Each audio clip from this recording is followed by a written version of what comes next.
Bonjour. Imaginez un séminaire au sein duquel se mêleraient intimement et se répondraient théorie et pratique. Un temps, un temps où la clinique éclairerait systématiquement la théorie. Un espace où chacun viendrait avec ses doutes, avec ses manques et bien sûr avec des cas cliniques issus de sa propre expérience. Imaginez un projecteur nommé psychopathologie braqué en permanence sur les interrogations afin de trouver des réponses, des pistes et bien sûr incorporer à ce cocktail une supervision des pratiques. Alors laissez-moi vous expliquer plus précisément. L'idée de départ peut paraître un peu folle. Elle colle pourtant à des valeurs qui me sont très chères. La collaboration, le partage, la mutualisation. Sa naissance est issue d'un constat qui m'attriste toujours. De très nombreuses formations, en hypnose mais pas seulement, présentent des carences manifestes en psychopathologie. Alors cela ne fait pas plaisir quand je pose cette affirmation. Mais tant pis, c'est ainsi.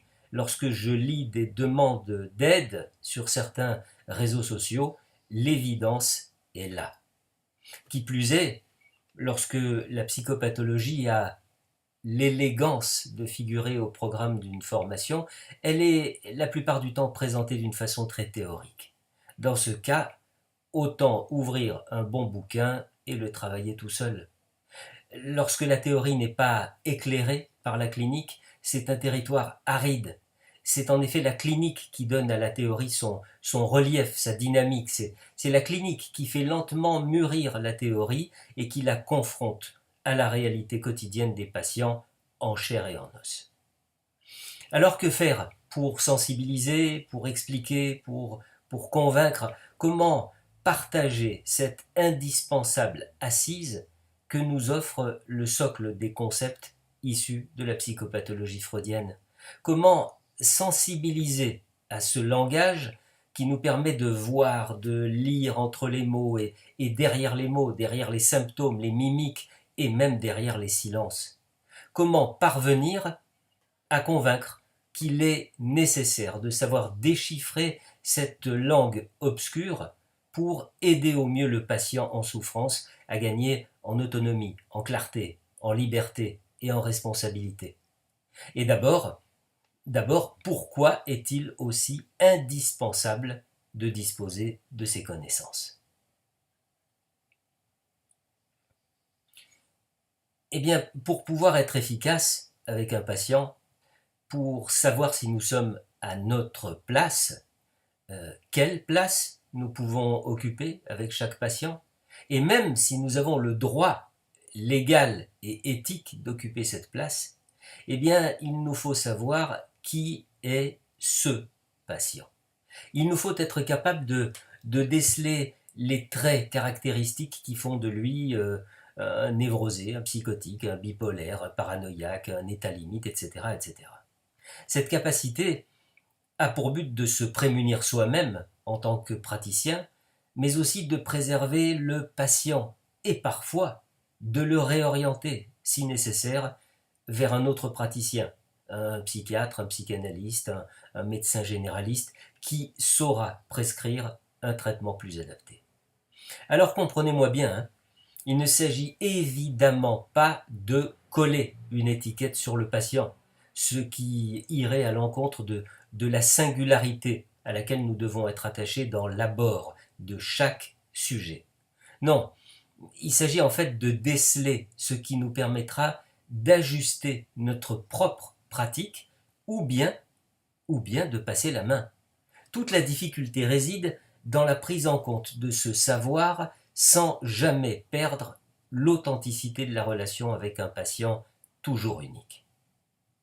Enfin, je veux maintenant m'adresser tout particulièrement aux praticiens en hypnose. Il est temps de définir honnêtement l'hypnothérapie. Honnêtement, c'est-à-dire comme une thérapie par hypnose, et non pas comme une boîte à outils magique que l'on pourrait employer en toute occasion dans une recherche rapide et standardisée de traitement. On ne peut pas instaurer un dispositif thérapeutique efficace, on ne peut pas permettre au patient d'élaborer un nouveau rapport à lui-même et à sa souffrance, de mobiliser ses ressources intérieures, si l'on ne cherche pas dans le même temps à acquérir une connaissance plus globale de son profil. Alors voici une proposition originale. Nous avons tous besoin de gagner notre vie, et si le désir de continuer à nous former nous oblige à nous absenter, cela représente évidemment une perte financière. Eh bien, mon idée consiste à faire appel au mécénat privé afin que des praticiens qui s'engageraient à suivre un certain nombre de séminaires soient remboursés de 30% du montant de leur formation. Ce remboursement n'aurait bien évidemment lieu qu'à la fin du cursus et à la condition que le participant ait suivi l'intégralité de ce cursus. À ce jour, le projet consiste à participer au minimum à un séminaire d'une durée de 3 jours. Les séminaires rassembleront un nombre de participants restreint, 8 à 10 maximum, et se dérouleront à Cannes. Je vais maintenant vous présenter ce premier séminaire. D'abord les fondamentaux. La psychopathologie peut être définie comme la science de la souffrance psychique. C'est une discipline qui remonte très loin en arrière dans notre histoire et dont la forme actuelle, progressivement nourrie de théories diverses, adopte comme théorie de référence la théorie freudienne.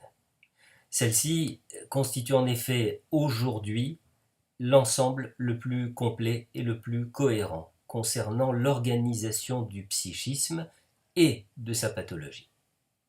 Au cours de ce séminaire, nous nous pencherons d'abord sur les fondamentaux de cette discipline, à savoir les concepts permettant aux praticiens d'éclairer le sujet en souffrance et de choisir la stratégie la plus adaptée à chacun. Nous aborderons donc le sujet central des structures, nous évoquerons les stades de développement, les mécanismes de défense, les grandes catégories de troubles psychiques. Nous parlerons d'une façon très simple de l'angoisse, du fantasme, des complexes fondateurs du sujet que sont l'Oedipe et la castration. Ce séminaire sera également l'occasion de rouvrir les textes fondamentaux de la psychanalyse et de revivre l'histoire de Bertha Pappenheim, alias Anna O, de même que les cas de Dora, du petit Hans ou du président Schreiber.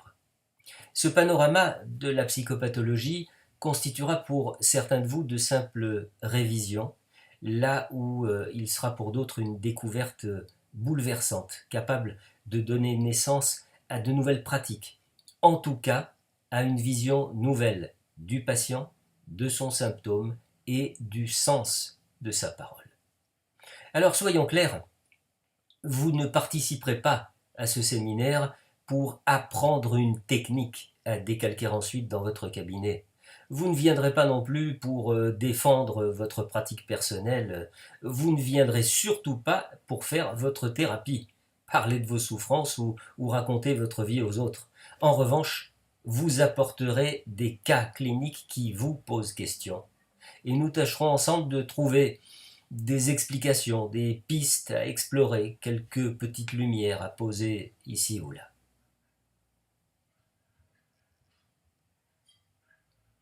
Chaque jour, dans mon cabinet, m'apporte son lot d'étonnements.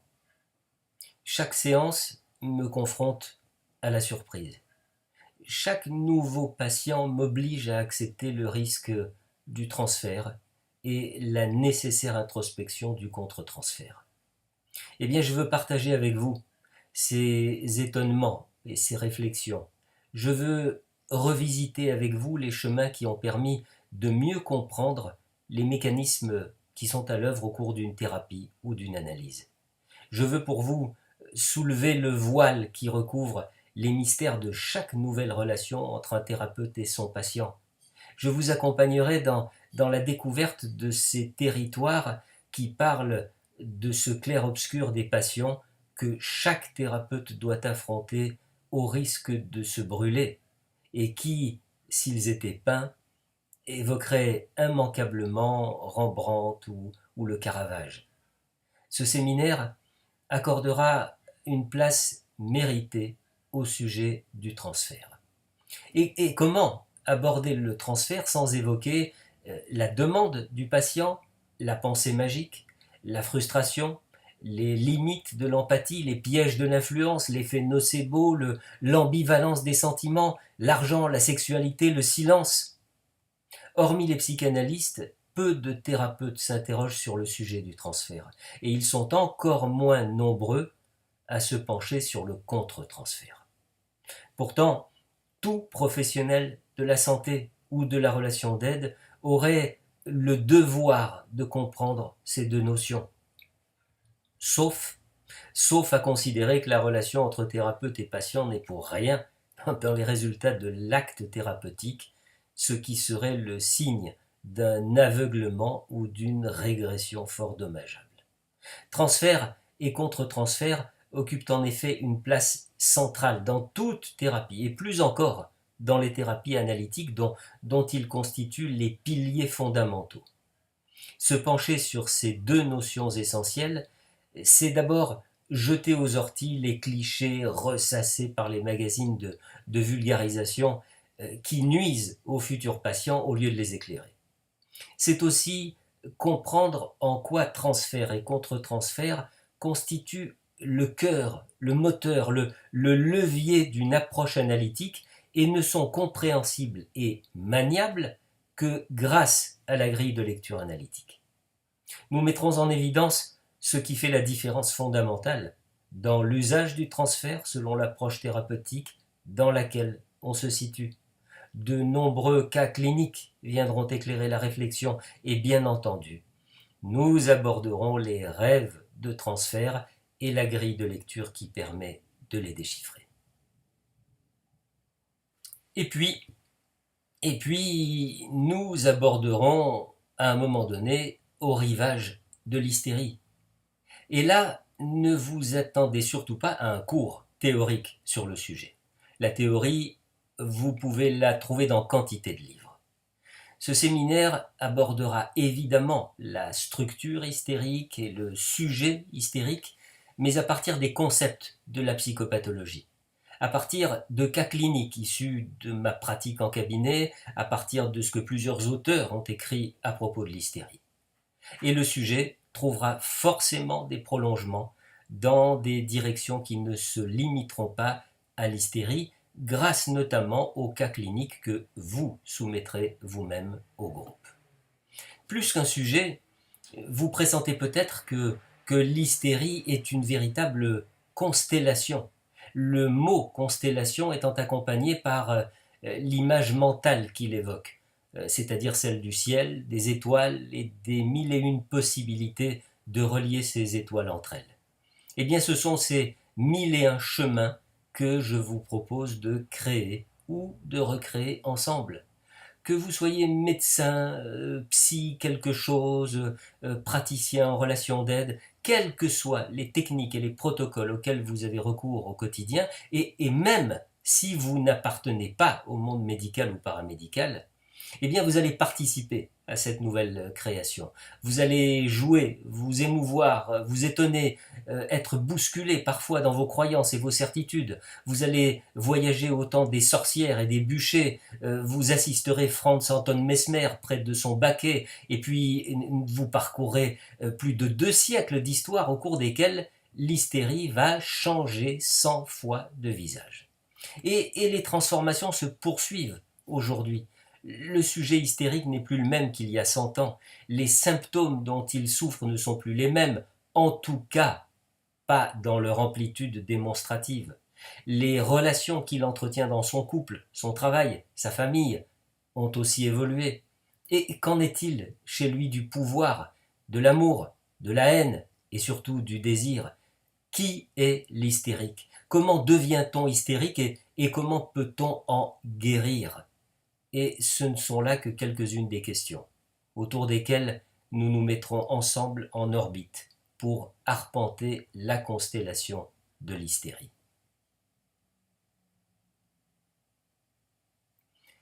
Avec ce module de psychopathologie, la transmission va se faire sous une forme novatrice. Elle s'appuiera sur un support conçu spécifiquement pour une animation vivante, interactive et intellectuellement stimulante. Le contenu ressemblera à ce que l'on appelle aujourd'hui, dans le langage du web, un nuage de tags. Un tag, c'est un mot-clé qui, lorsqu'on le tape dans un moteur de recherche, renvoie à une multitude de sites, ce qui nous permet de naviguer de site en site, de faire des associations, des croisements, des découvertes, de confirmer ou d'infirmer des connaissances. Un peu comme avec la règle fondamentale de l'association libre en psychanalyse. Eh bien, c'est exactement ce qui va se passer au cours du séminaire. Le matériel interactif qui servira de trame à notre réflexion va nous permettre de naviguer de thème en thème, de nouveaux sujets en nouveaux sujets, de révision en découverte, d'étonnement en confirmation. Chaque participant va contribuer d'une façon totalement spontanée à orienter les échanges dans des directions parfois inattendues. Chacun vérifiera d'une façon vivifiante combien tout peut être support, tremplin, mouvement. À chaque instant et au bout du compte, nous aurons ensemble dessiné une carte mêlant histoire et géographie et qui racontera d'une façon originale l'épopée de l'hystérie et de ses multiples masques.